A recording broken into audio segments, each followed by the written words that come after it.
नमस्कार। प्रारंभ पर आप सभी का स्वागत है। स्क्रीन के दूसरे हिस्से में आइए स्वागत कर लेते हैं बाबा रामदास जी का। बाबा जी, नमस्कार, बहुत-बहुत स्वागत है आपका। जय हो, जय हो, जय हो, जय श्री राम। जी, दर्शकों, हरियाणा के नूंह में 31 जुलाई को हुई हिंसा, ये सब जानते हैं। 2 से लेके 3 दिन तक हिंसा चलती रही, वो भी सब जानते हैं। लेकिन उसके बाद हरियाणा सरकार, हरियाणा पुलिस एक्शन में आई। लेकिन उसका एक एक्शन अब दिखाई दे रहा है, जब फिरोजपुर झिरका से कांग्रेस विधायक मामन खान की गिरफ्तारी होती है 15 तारीख को। यानी 15 तारीख को एसआईटी जो है हरियाणा पुलिस की, वो गिरफ्तार करती है। आइए जरा जानते हैं मामन खान कौन है। कांग्रेस विधायक हैं, वो तो पता लग रहा है। फिरोजपुर झिरका विधानसभा से हैं कांग्रेस विधायक, ये भी पता है। लेकिन ऐसा बहुत कुछ है कि जो उनको नूंह में और मेवात में हुई हिंसा का आरोपी बनाता है। तो ऐसा क्या है मामन खान में? बाबा जी, ये मामन खान साहब कांग्रेसी विधायक के अलावा और क्या हैं कि जो इसमें अभियुक्त बनाए गए? देखिए, अभियुक्त ऐसे ही नहीं बना दिया है। आपको तो मालूम है, पुलिस आजकल डिजिटल एविडेंस पे नॉट ओनली पुलिस बल्कि कोर्ट भी बहुत ज्यादा रिलाई कर रही है। हम्म।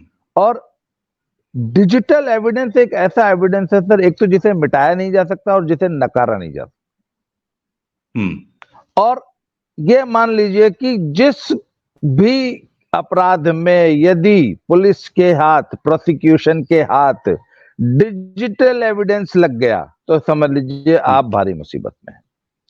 तो मामन खां पे यह आरोप थे कि एक तो सर, और दूसरी बात है, देखिए, छोटी मोटी झड़प हो जाना, 2-4 ठो पत्थर चल जाना, ये तो स्वतः स्फूर्त हो जाता है। हो सकता है गुस्से में, आखिर आदमी ही है ना, गुस्से में आ गया, चलो कुछ हो गया, छोटा मोटा लड़ाई। पर सर, जब बड़े स्केल पर वेल प्लान्ड दंगा होता है तो ये फिर उसको वेल प्लान्ड दंगा होता है वो सर, उसके लिए पहले से तैयारियां की जाती हैं।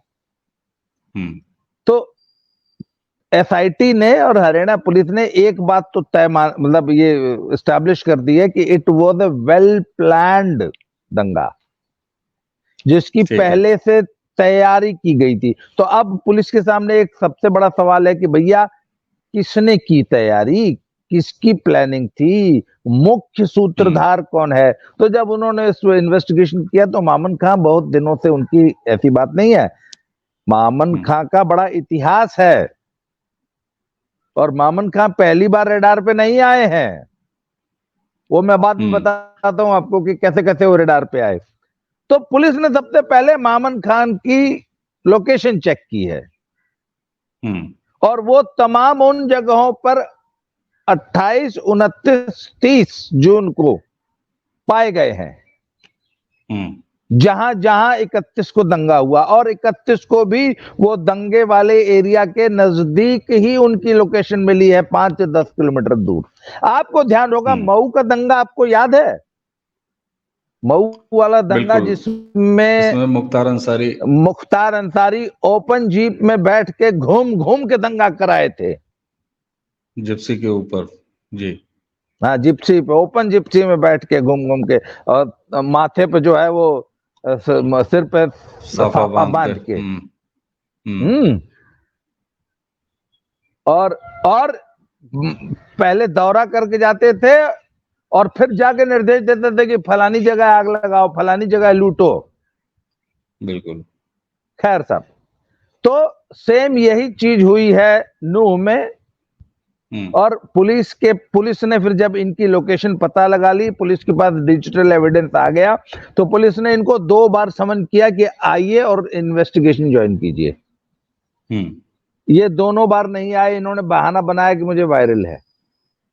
तो फिर पुलिस के पास कोई चारा ही नहीं था फिर इनको अरेस्ट करने का। इन्होंने, पुलिस ने एक तरफ एक तरफ आपने कहा कि 2 बार समन किया तो इनको जो है बुखार हो गया, यानी पुलिस का जब बुलावा आया तो मामन खान साहब को बुखार आ गया। लेकिन वहीं पर 31 जुलाई वाली उस पूरे प्रक्रिया के बाद जो 3 दिन की लोकेशन पाई है, लैपटॉप से जो मिला है, उसके बाद एक चीज और भी है कि जिन जिन पीड़ित पक्षों ने यानी हिंदुओं ने मुकदमे दर्ज कराए हैं नूंह हिंसा पर, उनके यहाँ बाकायदे उनके गुर्गे जाके मामन खान के वो धमकाना शुरू किए हैं और उसके भी एविडेंसेस हैं पुलिस के पास।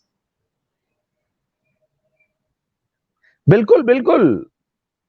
और मामन खान दंगे से पहले एक्टिव थे, दंगे की पूरी प्लानिंग में शामिल थे, पूरा बाकायदा यात्रा का रूट और कहां पर दंगा करना है, कहां पे घेरना है, कहां पथराव करना है, कहां आगजनी करनी है, हर चीज पहले से प्लान की गई थी।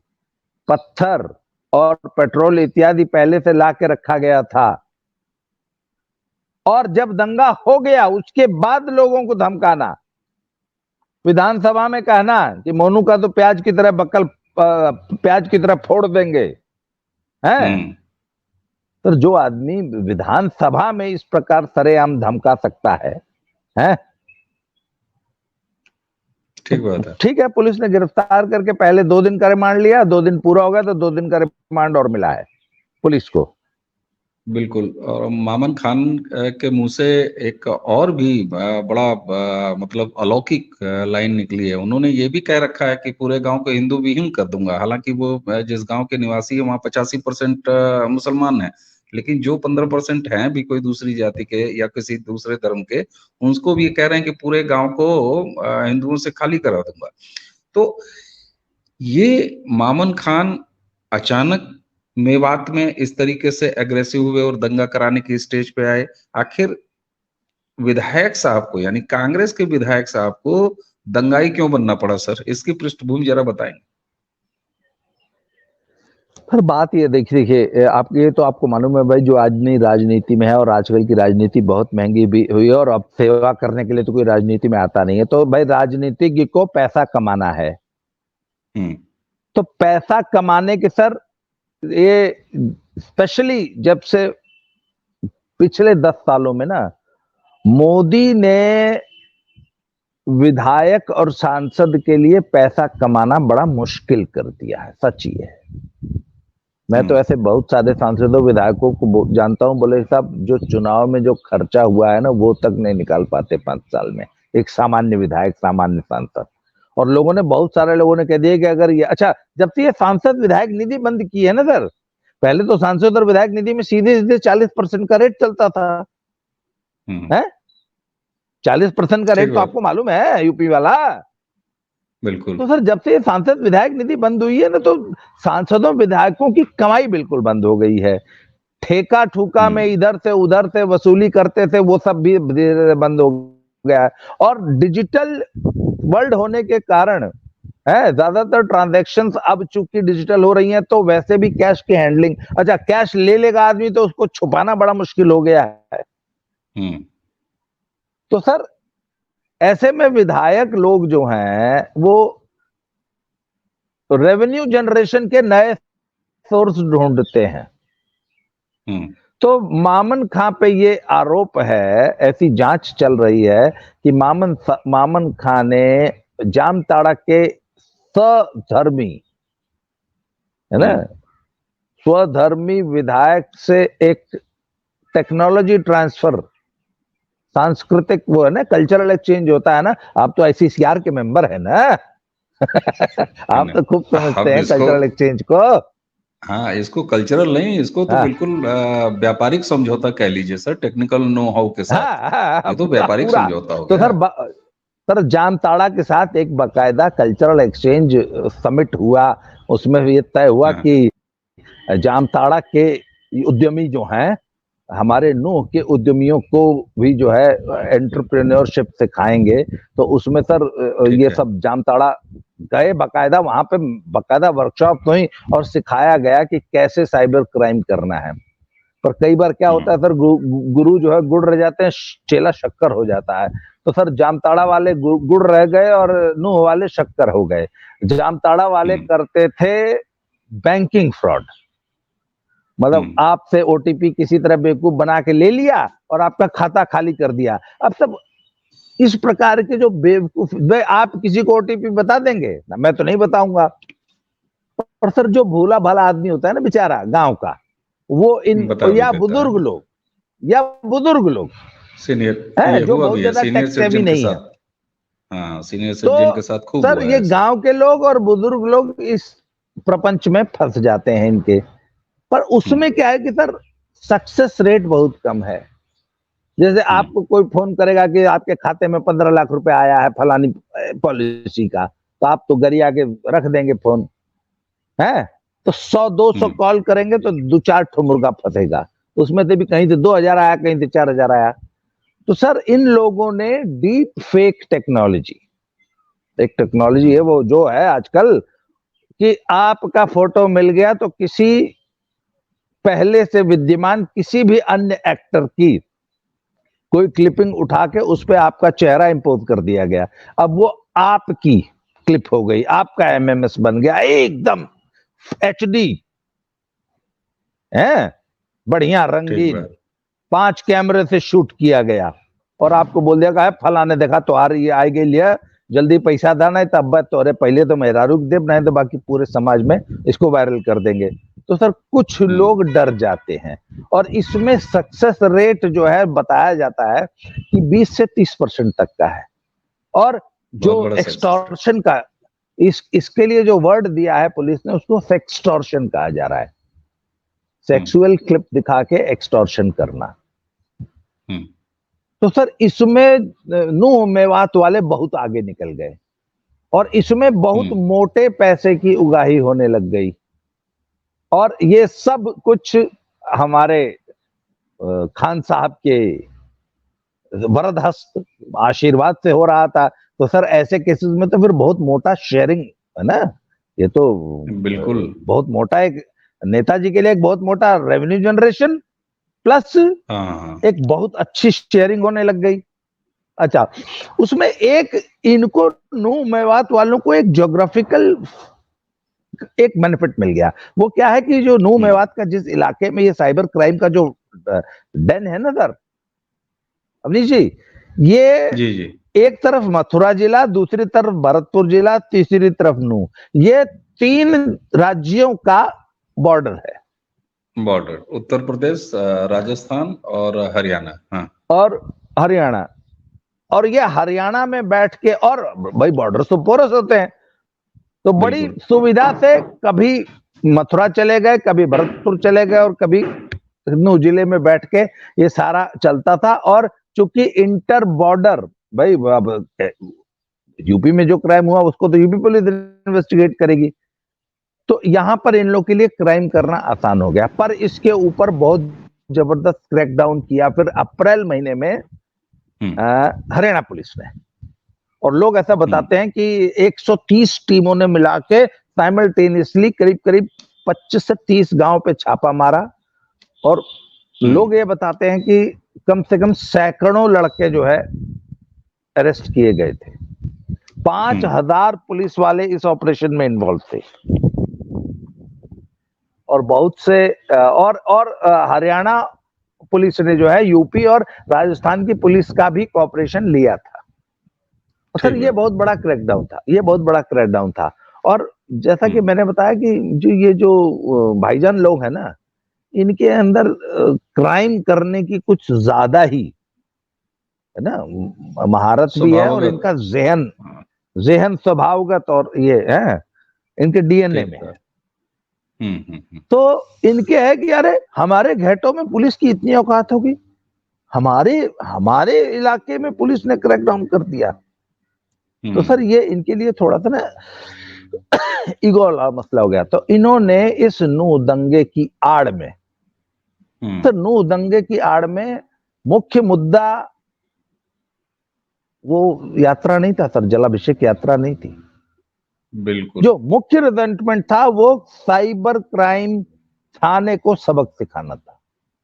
बिल्कुल, और शायद यही वजह थी कि बाकायदे प्लान करके सबसे पहले एक बहाना लिया गया, जैसे आप कह रहे हैं कि वो जलाभिषेक हाँ, यात्रा का बहाना लिया, और जैसे ही उसके हाँ, बहाने एक दंगे की शुरुआत हुई तो सबसे सुनियोजित हमला अगर कहीं हुआ तो वो नूह के साइबर सेल हम्म, थाने पे हुआ, और उसकी न सिर्फ पूरी बिल्डिंग को आग लगाई गई, पूरे रिकॉर्ड जलाए गए। और दर्शक भी अब तक इस बात से परिचित होंगे कि गेट नहीं टूट रहा था तो बकायदे एक बस ले जाके उससे फोर्सफुली गेट तोड़ा गया, और एक चीज और ध्यान रखें, अगर हाँ आप बस, 125 के लगभग नहीं जो नहीं, गेट गाड़ियां नहीं जलाई तोड़ा गई। था सर, हम्म, गेट नहीं तोड़ा था, दीवार बहुत हाँ, मजबूत थी, तो उसको तोड़ा था। दीवार तोड़ी गई है।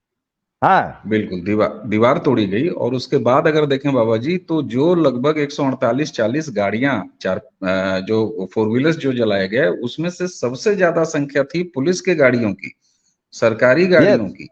यानी कि ये मामन खान साहब एक तरह से जो स्किल इंडिया का कार्यक्रम चला रहे थे, अनऑफिशियली या ऑफिशियली, हाँ स्वनामधन्य हाँ अपने हाँ हिसाब से, हाँ जिसको वो हाँ जामताड़ा से हाँ लेके आए थे। हर हाथ मोबाइल तो हर हाथ काम इन्होंने दे दिया था। तो हाँ। क्या ये माना जाए कि मामन खान पूरी तरीके से अपने उस जो व्यवसायिक एक उनका काला साम्राज्य था, उसको सेव करने के लिए और पुलिस के खिलाफ बदला साधने के लिए एक बहाना बनाया पूरी तरीके से एक हिंदू यात्रा को?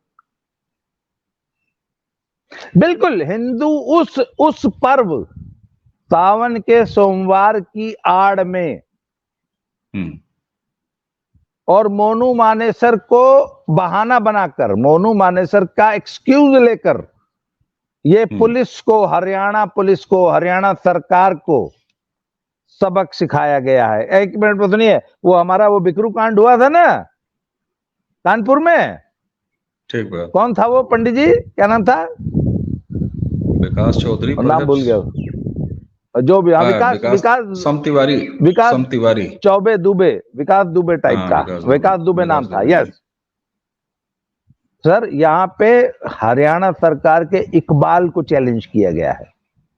हम्म, इकबाल जैसे ना, जो राजदंड जो होता है, बिल्कुल। उस राजदंड को चैलेंज किया है मामन खान ने हम्म, कि तुम्हारी हिम्मत कैसे हुई हमारे इलाके में घुसने की। हम्म, हम्म। अच्छा। और ये लोग तो जहां इनकी जो घेटो हम्म, मानसिकता है ना सर, ये कुख्यात बिल्कुल। है डेन बना के रहने की, हम्म, हम्म, कि ये हमारा इलाका है, यहां हमारी सरकार चलेगी। ये लोग अपने इलाके में पैरेलल गवर्नमेंट चलाते हैं हम्म, सर। उस इलाके में सुनिए, एक्साइज के ठेके नहीं होते, ये अपनी मनमर्जी से ठेके उठाते हैं, अपनी मनमर्जी से है, अपनी मनमर्जी से वहां ठेकेदारी होती है, इनकी मर्जी से। हम्म, मतलब सरकार का इकबाल नहीं चलता है, हम्म। ठीक बात है, माइनिंग इनकी सरकार का मर्जी एक। से होती है। हाँ, हाँ, ये बिल्कुल। और ये जिस तरीके से नूह और मेवात का पूरा जोग्राफिया है, और जोग्राफिया के साथ वहाँ की जो डेमोग्राफी है, मेरे ख्याल से इनको सबसे ज्यादा सूट वो करती है डेमोग्राफी जो नूह और मेवात की हो चुकी है, जहाँ पर मुस्लिम जो है बहुसंख्यक हैं।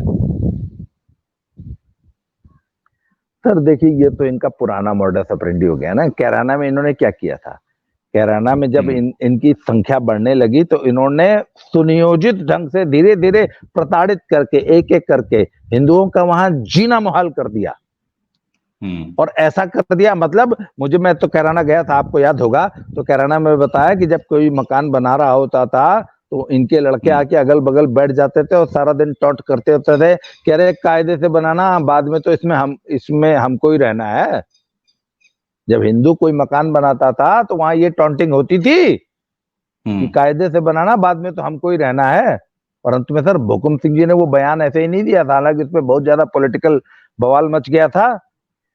सर जहां इनकी संख्या बढ़ेगी वहां से हिंदू को पलायन करना पड़ेगा, हम्म, हम्म, यही इनका अच्छा, मॉडस ऑपरेंडी है। ठीक बात है। अच्छा बाबा जी, जब 31 जुलाई को ये नू दंगा शुरू हुआ और लगातार 3 दिन चला, तो खट्टर सरकार यानी मनोहर लाल खट्टर की हरियाणा सरकार आलोचना के केंद्र में रही। बहुत ज्यादा शिकायतें और लोगों के मन में असंतोष रहा। लेकिन तीसरे दिन हरियाणा पुलिस ने जिस तरीके से बाउंस बैक किया और वापस कड़ी कार्रवाइयों पर आई, तो दंगा कंट्रोल में हुआ। और अब जब एसआईटी, स्टेट के डीजीपी बदलने के बाद अब जो एसआईटी बनी इसकी जांच के लिए, वो जिस तरीके से, देखिए, शुरुआत तो मोनू मानेसर से की, वो भी रिक्वायर्ड थे, वांछित थे, तो उनको भी अरेस्ट किया। लेकिन अब ये मामन खान का अरेस्ट होना, और कोर्ट ने जो उनकी रिमांड और बढ़ा दी है, इसके बाद, हालांकि मामन खान ने बड़ा कोशिश किया, वो हाई कोर्ट तक भी गया था, जहां कि हमको गिरफ्तार जी न किया जाए। दुनिया भर के प्रपंच की गिरफ्तारी से बचने के लिए। लेकिन अब जब एसआईटी ने पुख्ता, और आपने कहा कि डिजिटल सबूत हैं, बहुत सारे ऐसे सबूत हैं जिनको कि नकारा नहीं जा सकता, अब क्या आपको लग रहा है कि एसआईटी नूह मेवात में इस तरह की जो मानसिकता पनप रही है, जो हिंदू विरोधी मानसिकता है, जो हिंदुओं से नफरत की मानसिकता है, हिंदुओं से मिटाने की बात करता है, जैसे कि मोहम्मद खान ने कहा था कि पूरा गांव हिंदू विहीन कर दूंगा, तो अब क्या किसी एक अस्थाई समाधान की व्यवस्था होते हुए आप देख रहे हैं नूह मेवात में? देखिए, मैं आपको सही बताऊं, हरियाणा में ना सिर्फ अगर नूह मेवात को अगर छोड़ दिया जाए तो हरियाणा की जो बाकी स्टेट की डेमोग्राफी है ना, उसमें ये कोई समस्या नहीं है असल में। और ये बात हरियाणा आपने की पहले जनता, भी हमारी चर्चा में, पहलवान जी, ये हाँ, बात आपने कि बड़ी महत्वपूर्ण है, क्योंकि ये जो हाँ, हरियाणा का एक सामाजिक संरचना है, इसके बारे में आप ये बात कई बार हमारे साथी चर्चा में रिपीट कर चुके हैं, जो कि बड़ी महत्वपूर्ण बात है। मैं चाहूंगा कि आप उसको एक बार फिर रिपीट करें, ताकि हरियाणा के बारे में एक सामाजिक संरचना हरियाणा के बाहर के लोगों को पता चले। जी। म- मैं आपको बताऊं कि देखिए, असल में जब विभाजन हुआ था ना देश का 1947 में, तो चूंकि हम्म। हरियाणा तत्कालिक पंजाब है में, ठीक था। वो एकदम पाकिस्तान से एकदम नजदीक पड़ता था, एकदम नजदीक था, हम्म। है।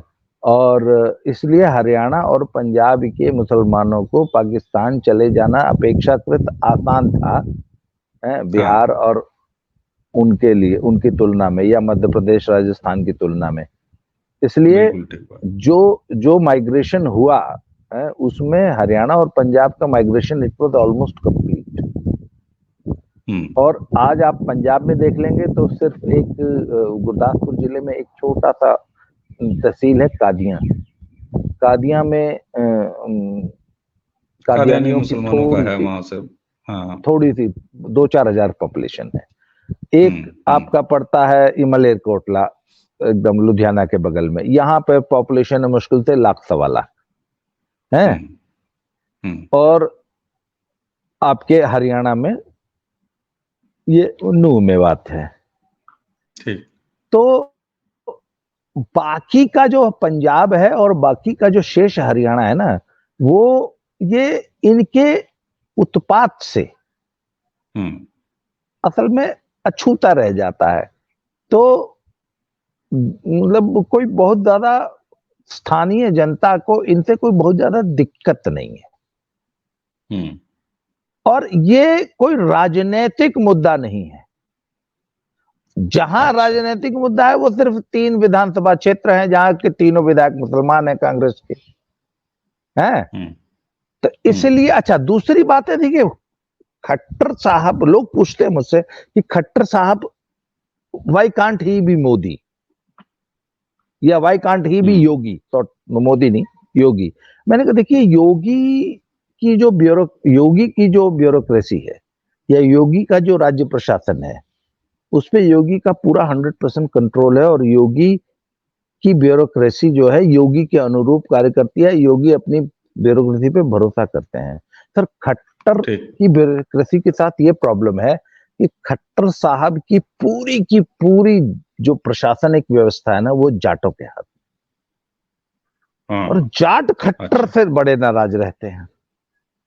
तो यदि जैसे योगी अपने प्रशासन से बैक डेट में डिमोलिशन का नोटिस निकलवा लेते हैं। अरे योगी जी, क्या आज अगर कोई दंगा हुआ तो पता लगा डिमोलिशन का और खाली करने का नोटिस, तुम्हारा नक्शा पास नहीं है, ये 6 महीना बैक डेट में निकलवा लेते हैं योगी जी। खट्टर साहब नहीं नहीं, निकलवाते। आप अब इसको तो संजोग कहिए कि जिसका मकान हाँ, गिरने की नौबत आती है, तो उसको जो है 2-4 ठो नोटिस वगैरह पहले ही नगर पालिका दे चुकी बैक रहती है, डेट तो में, ये तो हाँ, संजोग कहिए। बैक डेट में।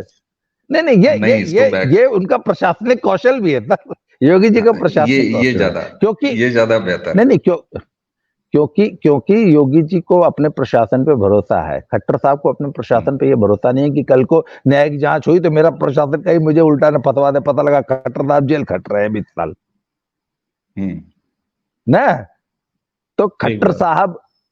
खट्टर साहब अपने प्रशासन से, खट्टर साहब के पास ऐसी टीम नहीं है जो योगी के हम्म। पास है। इसलिए योगी, हर आदमी, हर खट्टर योगी नहीं हो सकता। और बिल्कुल ठीक योगी बात। की परिस्थितियां भी अलग हैं, है ना। यहाँ पे सिर्फ एक नूह मेवात है, योगी को तो ऐसे 1000 नूह मेवात डील करना है। बिल्कुल बिल्कुल सही बात। अच्छा, यहीं तो आपने जब एक अच्छा, बात कह दी है कि हरियाणा और उत्तर प्रदेश के योगी आदित्यनाथ को आपने सामने रख दिया खट्टर साहब के, तो आपने एक बड़ी इंटरेस्टिंग बात कही कि वहाँ खट्टर साहब को तो एक जिले का नूह मेवात खाली कंट्रोल करना है, और यहाँ उत्तर प्रदेश में योगी जी को तो सैकड़ों नूह और मेवात हैं। अब इसी जी आपकी बात को अगर पैन इंडिया में फैला दूं, तो क्या आपको आज की डेट में जिस तरीके से सनातन के विरुद्ध हमले चल रहे हैं, जिस तरीके से हिंदुत्व को लगभग कभी जो है हिंदुत्व को आतंकवाद से जोड़ा कांग्रेस ने, आज जो है सनातन को हर तरह के नकारात्मकता से जोड़ा जा रहा है, तो क्या आपको नहीं लगता है कि एक नूह मेवात की क्या बात है, इस देश में न जाने किन किन राज्यों में कितने कितने नूह मेवात हैं? तो आखिर ये नूह मेवात की मानसिकता का अस्थाई इलाज भारतवर्ष में क्या है? चलिए, मैं इस सवाल को अब उठा के हरियाणा से और मनोहर लाल खट्टर के सामने से इस सवाल को उठा के मैं पूरे भारत में रखता हूँ। है कोई अस्थाई सर, समाधान, कोई आप अस्थाई इलाज? आपको याद होगा कि पीछे भी एक वीडियो में मैंने आपने इसी स्थायी समाधान पे चर्चा की थी। हाँ, तो सर देखिए, नूह मेवात का जो स्थायी समाधान है ना, वो तो अभी निकट भविष्य में मुझे कोई स्थायी समाधान तो नहीं दिखता। मुझे तो अभी तो इसको जो है सिम्प्टोमेटिक ट्रीटमेंट ही देना पड़ेगा। जड़ से ट्रीटमेंट तो होम्योपैथी से होता है, जड़ समाप्त हो जाती है, पर अभी सर जड़ जो है मुझे अभी कम से कम अगले 20-30 साल, क्योंकि ये एक वैश्विक समस्या है। नूह मेवात एक वैश्विक समस्या है। मैं कल अभी परसों एक मौलाना का वीडियो देख रहा था, वो है ना, वो पता नहीं तौकीर रजा है क्या नाम है उसका, वो पाकिस्तान वाला। उससे पूछा कि आपकी कितनी बेगमें और कितने बच्चे हैं, तो वो बड़े गर्व से बता रहा था कि 18 बच्चे हैं, और अभी मुश्किल से उसकी 40 साल उम्र होगी, और वो बड़े गर्व से बता रहा था कि मेरे 18 बच्चे हैं। तो सर बात ये ना कि ये 4 बीवियां और 18 बच्चों का जो सर ये जो सोच है, जहां से ये सोच पैदा हो रही है, सर उस सोच का जब तक स्थायी इलाज नहीं होगा, तब तक आप कैसे स्थायी इलाज कर लेंगे? आप बताइए बात मुझे। सही है, बात सही है, बिल्कुल है, सही है। और एक है, चीज और भी होता है ना है, सर कि रोगी है, डॉक्टरी के पेशे में, मेडिकल के पेशे में सबसे बड़ी बात ये कही जाती है कि पेशेंट अगर कोऑपरेट न करे, रोगी अगर सहयोग न करे, तो भी इलाज जो है ना वो थोड़ा मुश्किल होता है। अब कोई छटपटा रहा हो, उखड़ उखड़ के भाग रहा हो, उसको एक सुई लगाना बड़ा मुश्किल हो जाएगा, एक कंपाउंडर के लिए, एक पैरामेडिक के लिए। जी नहीं, मेरे एक मित्र हैं, वो बता रहे थे कि उत्तर प्रदेश में, खास तौर पे उत्तर प्रदेश में, जब से ये मोदी जी का स्वच्छ भारत अभियान चला है, और जब से खुले में शौच पर 90% से ज्यादा तक नियंत्रण कर पाने में भाई मोदी सरकार सफल हुई। सर आपको मालूम है एंटीबायोटिक्स की खपत कम हो गई उत्तर प्रदेश में, और लोग तो बताते हैं कि लगभग 30% एंटीबायोटिक्स, क्योंकि अब वो उतने इन्फेक्शन नहीं होते। क्यों? क्योंकि ओपन डेफिकेशन बंद हो गया। सर, छोटे छोटे परिवर्तन से आपने नाम ले लिया है, तो जो उत्तर प्रदेश की सबसे बड़ी अचीवमेंट कही जाएगी वो इंसेफेलाइटिस का कंट्रोल में आना। पूर्वी उत्तर प्रदेश और बिहार में केवल इसी सैनिटाइजेशन की वजह से, सैनिटाइजेशन प्रॉपर न होने की वजह से, साफ सफाई न होने की वजह से 40 साल यानी 4 दशक से जापानी बुखार इंसेफेलाइटिस की क्रूर बीमारी, बहुत सारे दर्शकों को याद होगा कि योगी आदित्यनाथ जब पहले टर्म में मुख्यमंत्री बने थे, उनके मुख्यमंत्री बनने के तो कुछ महीनों बाद ही वहां पर ऑक्सीजन कांड हुआ था। कोई ऐसा कॉलेज ये वाला, जो जी हाँ, मानसून का कोई ऐसा सत्र नहीं, कोई ऐसा सीजन नहीं बीतता था जब 100, 150, 200 बच्चों की, मासूम बच्चों की मौत नहीं होती थी, और वो केवल सैनिटाइजेशन से वो समस्या जड़ से समाप्त हो गई सर। हाँ, उसी तरह अब जैसे मोदी जी का ना हर घर नल से पीने वाला जल, स्वच्छ जल जिस घर में आने लग गया, तो बहुत सारे इन्फेक्शंस को तो ऐसे ही खत्म कर देगा। बिल्कुल सर, है ना। तो सर स्वच्छ भारत से ही स्वस्थ भारत का रास्ता खोलता है ना।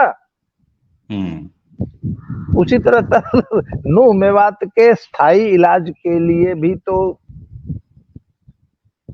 उस बिल्कुल सही बात है। मेंटालिटी का इलाज करना पड़ेगा ना, जो 4 बीवियां और बिल्कुल। 18 बच्चों आ, को। अच्छा, उसमें आपने 18 के साथ साथ पौने 18 कहा था, वो पौने 18 की जरा व्याख्या, ये मैथमेटिक्स में काफी देर से सोच रहा था कि अंदर अंदर उलझा लूं, लेकिन मुझे लगा दर्शकों उनकी के साथ मिलके मैं पूछ लूं आपसे। उनकी एक बेगम गाभिन थी ना, अभी 3 महीने बाद होने वाला था। अच्छा, तो यहाँ से वो पौने 18 वाली गणित आती है। हाँ, अभी 3 महीने बाद वो 18 हो जाएगा। अच्छा अच्छा। अच्छा बाबा जी, अब अगर इस पूरी बातचीत को समेटते हुए मैं आपसे पूछूं, हमने नूह मेवात का दंगा जब हो रहा था तब भी आपसे बातचीत किया। आपका हरियाणा से बड़ा इंटीरियर स्तर पर और जमीनी स्तर पर ठीक ठाक जुड़ाव है। बहुत सारे लोग हरियाणा को आपके विशेष प्रेम के लिए आपकी सराहना भी करते हैं अपने अपने हिसाब से। लेकिन हाँ। आज की तारीख में जब मामन खान जैसे लोगों की गिरफ्तारियां हो रही हैं और भी लोगों की गिरफ्तारियां हो रही हैं, कितना नंबर देंगे 10 में से आप हरियाणा पुलिस को, मनोहर लाल खट्टर को, जो ये 3 दिन तक चले दंगे नूह मेवात में जो हुए उसके बाद की कार्रवाई के लिए कितने मार्क्स देंगे? देखिए, अभी मुझसे आप नंबरिंग मत कराइए। ठीक बात। और मैं आपको बताऊं कि मैंने तो हरियाणा का वो काल भी देखा है जब हरियाणा में, पूरे हरियाणा में कोई किसी को थप्पड़ भी नहीं मारता था। इतना मुफीद स्टेट था, इतना पीसफुल स्टेट था। ये मैं 80 के शुरुआती दशक की बात कर रहा हूं। और मुझे याद है 1986 के आसपास पहली बार जब चौटाला जी जो हैं सरकार में आए थे, तो इन्होंने गुंडों के गिरोह पालने शुरू किए थे। और उसके बाद दिल्ली का माफिया पनपा और आउटर दिल्ली के जो गैंग्स थे वो तैयार हुए, जिन्होंने दिल्ली में माफियागिरी शुरू की। सर, नहीं तो मैं तो उस हरियाणा को भी जानता हूं जो इतना पीसफुल था। हालांकि आज भी हरियाणा अपेक्षाकृत अन्य राज्यों की तुलना में बहुत पीसफुल है। जब आज इतना पीसफुल है तो 1984 में क्या रहा होगा, आप सोच लीजिए। तो समझी जा हरियाणा सकती में है। Law and order as such कोई सर प्रॉब्लम नहीं रही है। और सर, नूह मेवात को, नूह मेवात को आप मेरे को एक, मुझे आप एक वर्ग से लीजिए, मैं एक जगह का नाम नहीं ले रहा हूं। नूह मेवात एक समझ रहा मानसिकता है। और सर, नूह हूँ। मेवात बिल्कुल। मानसिकता को कंट्रोल करना इतना आसान नहीं है। अच्छा, दूसरी बात है सर, नूह मेवात से ना खट्टर को वोट नहीं मिलना है। एक बात, एक प्रॉब्लम और भी है। जब बाबा जी किसी गुंडे का घर ढहाते हैं तो उनके 1,00,000-2,00,000 वोट बढ़ जाते हैं। हैं? ये तो आप मानते हैं ना? एक गुंडे का घर ढहा दिया तो उस इलाके का 1,00,000 वोट बढ़ जाता है, उस जिले का। सर, हरियाणा में ऐसा नहीं है। हैं? और अभी अभी खट्टर ने हरियाणा पुलिस को फ्री हैंड नहीं दिया है सर। ठीक बात। जिस दिन योगी जी जैसा फ्री हैंड दे देंगे,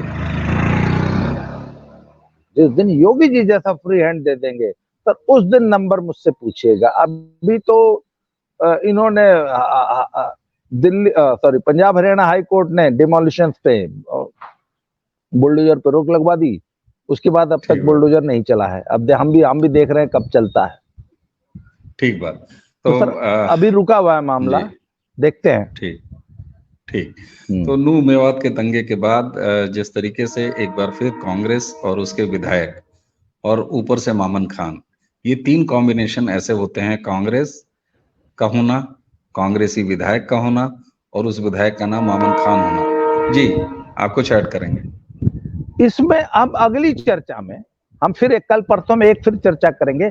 इसमें एक बहुत बड़ा एंगल, वो जो मोनू मानेसर वाला एंगल है ना सर, वो 20 माफिया का एंगल, और वो बहुत महत्वपूर्ण विषय है, बहुत महत्वपूर्ण एंगल है, जो कि नूह मेवात के पूरे क्राइम को डिफाइन करता है। और उसमें मामन खान का रोल बहुत इंपॉर्टेंट है। ठीक बात है। तो सर ये जो, हाँ, तो ये जो है ना, ये हम मोनू मानेसर को डिस्कस करेंगे कि मोनू मानेसर कहाँ से इस पूरे एपिसोड में इक्वेशन में कहां से आए, मोनू उनकी एंट्री मानेसर कहाँ होती क्यों है। फिट हुआ, है ना? चलिए आखिर दंगे में एक मुद्दा तो मोनू मानेसर था ना। तो बिल्कुल था। और मोनू मानेसर, सर मोनू मानेसर में काउ विजिलेंटिज्म, तो आखिर इस इलाके में इतना काउ विजिलेंटिज्म क्यों है? बिल्कुल ये सोचने क्योंकि वाली मोनू बात है माने कि नहीं है? क्योंकि बिल्कुल, क्योंकि मोनू मानेसर अलायज मोनू यादव एक गौसेवक के रूप में जाने जाते हैं और एक गौसेवक के रूप में ही उनकी पहचान है। तो ये एक अच्छा एंगल होगा और ये बड़ा जरूरी एंगल होगा कि हम इस पे बात करें कि मोनू उसके मानेसर बिना ये यानी मोनू यादव, उसके बिना ये चर्चा समाप्त नहीं होगी। बिल्कुल समझी जा सकती पर है। आज इसलिए 35 मिनट हो, अगली चर्चा हम उस पर हाँ करेंगे। और यहाँ अब ऐसा लगता बिल्कुल। है कि हरियाणा में नू मेवात में जिस तरीके से कांग्रेसी विधायक और उसके साथ उनका मामन खान होना और उनका जामताड़ा से क्या रिश्ता और कैसे रिश्ता, वहां भी कांग्रेस का होना, तो कुल मिला के कहीं भी नापदान का ढक्कन खोलिए तो वहां पर कांग्रेस, उसकी राजनीति, उसके विधायक, उसका वोट बैंक वो सामने आ जाता है। और जो कुछ सामने दिख रहा है लोगों के सामने, वो उनकी सनातन के खिलाफ जहर उनके मन में, उनके एलाइज पार्टनर के अंदर भरा हुआ हो। तो ये एक ऐसा घालमेल है जिसमें कम से कम अभी इसको प्रशासनिक स्तर पर ही देखा जाए कि मामन खान की गिरफ्तारी हुई है। आगे किस तरीके से इस गिरफ्तारी के बाद और भी गिरफ्तारियां बढ़ती हैं और जिस तरीके से हमने क्रमवार दिल्ली दंगे में फिर बाद में सबकी भूमिका देखी थी, संभवतः हमें लग रहा है कि मामन खान की गिरफ्तारी के बाद वो सिलसिला नू और मेवात यानी हरियाणा में भी शुरू हुआ है। तो दर्शकों, आज की इस चर्चा के लिए बाबा रामदास जी को देते हैं धन्यवाद। बाबा जी, आज समय देने के लिए आपको बहुत बहुत धन्यवाद। तो दर्शकों, इसी के साथ आप सबसे आज के लिए लेंगे विदा। आपको बहुत